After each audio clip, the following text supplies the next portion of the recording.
Chapter 5. And they came over unto the other side of the sea, into the country of the Gadarenes. And when he was come out of the ship, immediately there met him out of the tombs a man with an unclean spirit, who had his dwelling among the tombs, and no man could bind him, no, not with chains, because that he had been often bound with fetters and chains, and the chains had been plucked asunder by him, and the fetters broken in pieces. Neither could any man tame him. And always, night and day, he was in the mountains, and in the tombs, crying, and cutting himself with stones.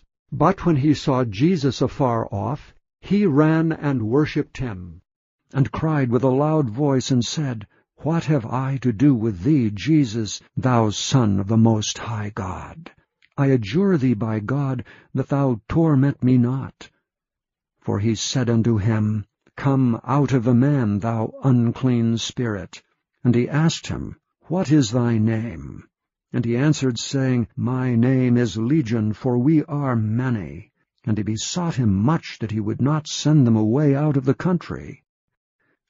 Now there was there nigh unto the mountains a great herd of swine feeding. And all the devils besought him, saying, Send us into the swine, that we may enter into them.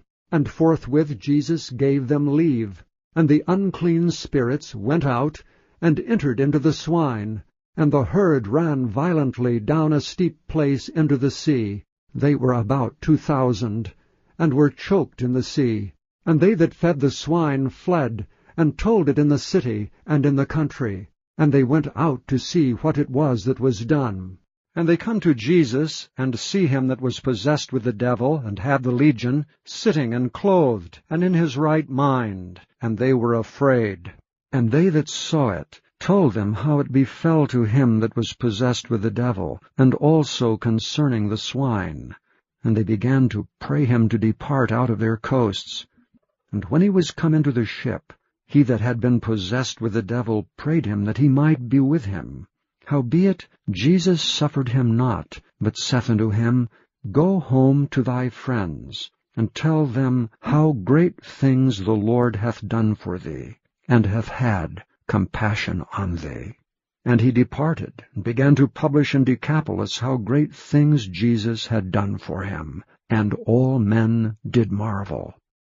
And when Jesus was passed over again by ship unto the other side, much people gathered unto him.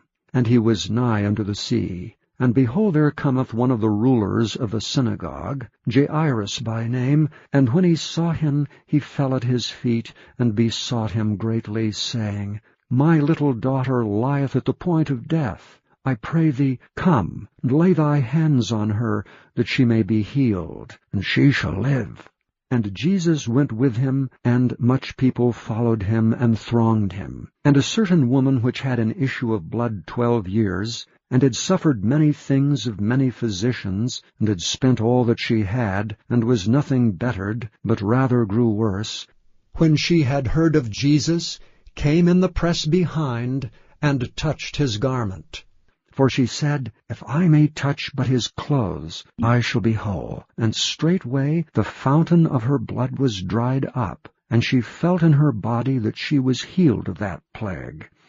And Jesus immediately, knowing in himself that virtue had gone out of him, turned him about in the press, and said, Who touched my clothes? And his disciples said unto him, Thou seest the multitude thronging thee, and sayest thou, Who touched me? And he looked around about to see her that had done this thing.